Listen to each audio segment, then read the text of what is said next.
Michoacán es tierra de misterio, donde las sombras de antiguas leyendas aún acechan en la noche. Entre brujas, aparecidos y almas en pena, estas historias han pasado de generación en generación, causando escalofríos a quienes las escuchan. ¿Te atreves a conocer el lado más oscuro de Michoacán? En la oscuridad, donde el silencio se convierte en susurros y las sombras cobran vida, el eco del horror te llama. Aquí, cada sonido es una advertencia, cada historia un escalofrío, y cada momento un paso más hacia lo desconocido.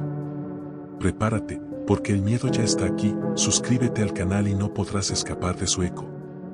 Hoy les compartiré algunas leyendas de Michoacán, México, que son escalofriantes. A petición de ustedes, claro. En el corazón de Michoacán, donde prosperan tradiciones vibrantes y una rica historia, existe una colección de leyendas escalofriantes. Al caer la noche, estos relatos reviven y sus historias cobran vida para atormentarnos. Y entre estas leyendas se encuentra una de Morelia, algunas centradas en el Templo de San Francisco, uno de los sitios religiosos más antiguos de la ciudad, que data de 1531. La historia cuenta la historia de un joven que recientemente se había unido a la comunidad franciscana. Estaba ocupado con sus actividades diarias, intentando familiarizarse con el convento. Al terminar, se dirigió a su habitación para descansar. Sin embargo, al acercarse la medianoche, oyó las campanas anunciando la misa. Le pareció extraño a esa hora, pero se preparó para asistir de todos modos. Al entrar al templo, notó que todos los asientos estaban ocupados. Así que se sentó al fondo, donde quedaba el único asiento disponible. Pero pronto, algo más atrajo su atención. El sacerdote, en lugar de seguir la práctica habitual, ofició la misa con la mirada fija únicamente en el altar. Al terminar la misa, el joven se sintió impactado por cada imagen escalofriante.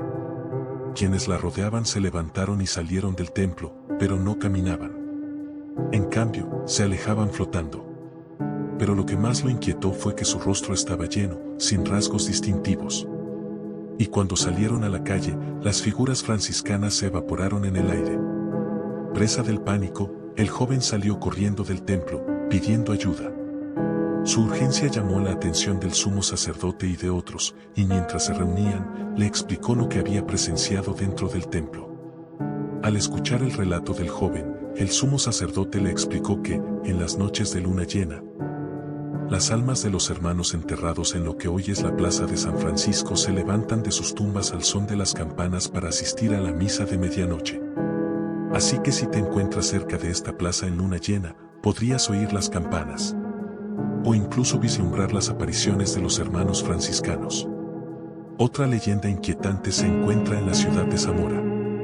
Esta leyenda cuenta el encuentro de un hombre llamado Juan con el fantasma de una trágica historia de amor. Al protagonista de esta historia, Juan, le encantaba jugar al fútbol. ¿Era su pasión? Así que solía trasnochar, jugando al fútbol en un campo cercano que estaba a unos 3 kilómetros de su casa. Una noche, Juan volvía a casa después de un partido de fútbol nocturno. Era alrededor de la 1:30 de la madrugada y las calles estaban muy tranquilas. Mientras caminaba, pasó junto a una casa. Una casa que, según los lugareños, estaba embrujada. Cuenta la leyenda que entre sus muros, un joven se quitó la vida tras quitarle la vida a su novia infiel. Y se decía que su espíritu inquieto vagaba por las noches. Pero Juan no era de los que creían en esas historias. Aunque era escéptico, en cuanto pasó por esta casa, él empezó a sentir un escalofrío indescriptible que le invadía el cuerpo. Pero lo ignoró, pensando que era una noche fría. Sin embargo, al mirar hacia la casa, vio una figura fantasmal flotando, vestida completamente de blanco, con una vela en la mano derecha. Su rostro fantasmal y hundido, iluminado por unas profundas sombras, miraba fijamente a Juan. Al ver esta aparición, Juan se quedó temblando de miedo. Así que se escabulló de vuelta a casa, pero guardando celo para sí. Demasiado asustado para hablar del tema y temeroso de que esa figura volviera para atormentarlo. Pero después de días de constantes pesadillas, pesadilla tras pesadilla, estaba harto. Le contó a su abuela este escalofriante encuentro. Ella le aconsejó que, para librarse de esas pesadillas y encontrar un poco de paz, debía regresar a esa maldita casa embrujada y arrojarle un vaso de agua. Así que al día siguiente, Juan, todavía muy aterrorizado, se armó de valor para regresar a esa casa embrujada. Al llegar, arrojó el vaso de agua a la puerta principal. Milagrosamente, sus pesadillas cesaron y por fin pudo volver a dormir en paz. Así, hasta el día de hoy, la leyenda del fantasma de este hogar maldito de Zamora sigue cautivando a la ciudad. Algunos se aventuran a visitar esta casa, mientras que otros se mantienen alejados, temerosos de encontrarse con estos espíritus espaciales. Ahora, profundicemos en la última historia del hospital embrujado, el general del Seguro Social en Morelia. De hecho, me enteré de esta historia a través de una entrada de blog que estaba leyendo. Y sabía que tenía que compartirlo con ustedes. Este encuentro fue presentado por una mujer de 67 años llamada Elsa, quien relató su experiencia, su escalofriante experiencia en este mismo hospital. Comienza diciendo que hace muchos años, tuvo un problema de salud y sintió un dolor agudo en el pecho que le hizo pensar que podría ser un infarto. Así que llamó rápidamente a una ambulancia y la trasladaron a este hospital. Al llegar, el personal médico era limitado, abrumado por la gran cantidad de pacientes. Así que evaluaron rápidamente su estado, le tomaron la presión arterial, los niveles de azúcar y los síntomas, y la sentaron en una silla de ruedas junto con los demás pacientes en la sala de espera. Mientras estaba sentada allí, vio a muchos pacientes esperando su turno, cada uno con sus propias lesiones, afecciones y enfermedades. Entre ellos, había un hombre de unos 30 años, con una venda manchada de sangre firmemente envuelta alrededor de su brazo derecho. Su tez pálida y su mirada distante llamaron su atención de inmediato. Ella procedió a preguntarle al hombre qué le había pasado. El hombre, con voz débil, respondió que había tenido un accidente en su taller de carpintería. Estaba cortando una tabla con una sierra eléctrica y, de repente, se fue la luz. Casi de inmediato volvió la luz y fue entonces cuando se le resbaló la mano y se cortó el brazo casi a la altura del codo.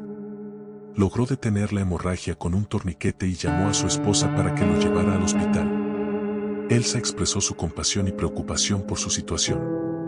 Ella le preguntó cuánto tiempo llevaba esperando, a lo que él respondió que no lo sabía, que había perdido la noción del tiempo. Mencionó que su esposa había ido a buscar ayuda y aún no había regresado. A Elsa le pareció bastante extraña la situación, pero sugirió que tal vez su esposa estaba preparando cosas en casa antes de regresar al hospital. Que incluso sugirió llamarla o que fuera a buscarla. Pero él se negó, alegando que no quería molestarla ni preocuparla. Así que Elsa lo dejó ahí, pues ella misma no se sentía bien. En cambio, le recomendó esperar un poco más, asegurándole que recibiría atención médica pronto, ya que parecía estar en estado crítico. Sin embargo, él respondió que no importaba que se hubiera dado por vencido. Le expresó que sabía que iba a morir y que solo esperaba hacerlo en paz. Elsa se quedó sin palabras y algo asustada por sus palabras. No sabía qué decir. Su actitud era extraña y extremadamente triste. Lo único que pudo hacer fue intentar animarlo, animándolo a no perder la esperanza, asegurándole que recibiría tratamiento muy pronto y que todo saldría bien. El hombre le sonrió a Elsa con desesperación y le agradeció su amabilidad. Que ella fuera la única que se había interesado por él y que lo acompañaba. Siguieron hablando un rato y él compartió algunos detalles de su vida. ¿De su vida? Le dijo que se llamaba Luis y que trabajaba como carpintero. También mencionó que le encantaba su trabajo y que, de hecho, tenía algunos proyectos en mente.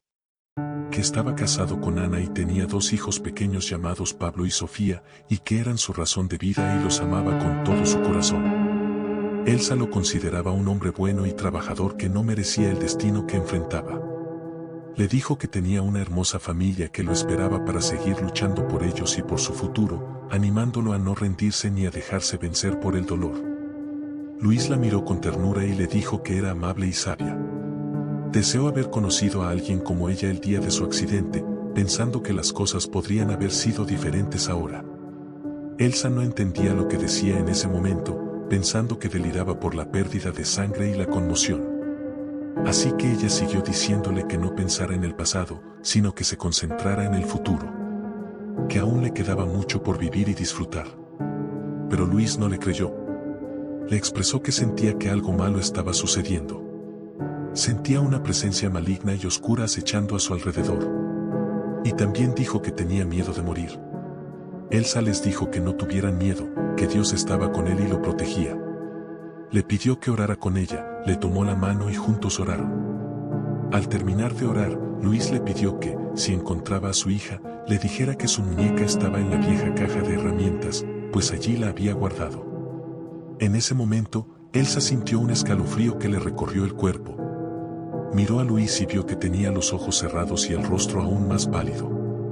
Le habló y le estrechó la mano, pero él no respondió. Elsa se asustó y empezó a gritar pidiendo ayuda. Una enfermera se acercó rápidamente y le preguntó qué le pasaba.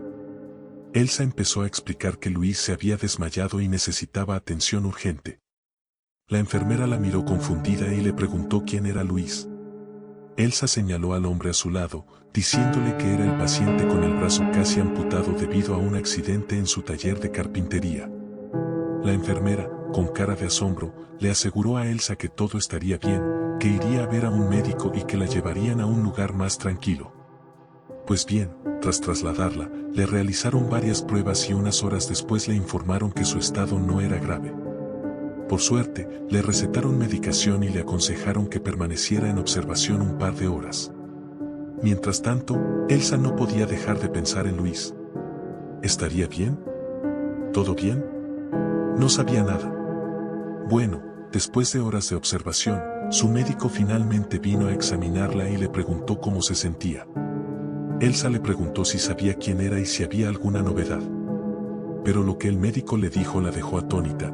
Ese hombre había muerto hacía más de 10 años en urgencias, esperando ser tratado por su brazo casi amputado en el accidente que sufrió en su taller de carpintería. Elsa se quedó sin palabras porque sabía lo que había vivido. Intercambió palabras con Luis. Le tomó la mano y compartió una oración. Continuó diciéndole a Elsa que no era la única que había visto a Luis. Que era un fantasma que deambulaba por el hospital. Mucha gente se lo encontraba, le hablaba y lo trataba como si fuera un paciente esperando ser atendido. Elsa se quedó sin palabras y supo que jamás olvidaría ese día, el encuentro con Luis. Un par de días después, no pudo sacarse de la cabeza lo que Luis le había contado sobre su hija Sofía. Así que decidió buscar su carpintería. Y enseguida lo encontró a la vuelta de la esquina del hospital. Había un par de chicos trabajando allí. Así que interrumpió y preguntó por Sofía, la hija de don Luis. Una de ellas llamó a su mamá. La mujer salió y saludó a Elsa. Elsa le contó la historia de su experiencia con su padre y le transmitió el mensaje que Luis le había dado. Sin decir palabra, se acercó a un armario de madera y sacó una caja metálica rústica y roja. Al abrirla, dentro había una pequeña muñeca vieja. A la hija se le llenaron los ojos de lágrimas al expresarle lo agradecida que estaba con Elsa por haberle transmitido el mensaje de su padre. Ahora, la presencia fantasmal de Luis en urgencias es uno de los muchos encuentros relacionados con este hospital. Sin embargo, fue demolido en 2011 debido a problemas de estabilidad estructural. Ahora se ha transformado en 2 campos de fútbol. Pero la leyenda sigue viva. Muchos afirman que en las noches tranquilas observan movimientos misteriosos y apariciones fantasmales. Como si los espíritus fallecidos siguieran rondando, sin saber que han fallecido. Antes de terminar esta historia, me gustaría saber si conocen algún encuentro espeluznante relacionado con este hospital. Cuéntenme en los comentarios. Esto ha sido El Eco del Horror, donde las historias nunca mueren, solo esperan en las sombras. Si lograste llegar hasta aquí, quizá te hayas ganado una noche tranquila, o tal vez no. Recuerda, el miedo siempre regresa. Hasta la próxima, si es que te atreves a volver. Nos vemos en el próximo relato. Adiós.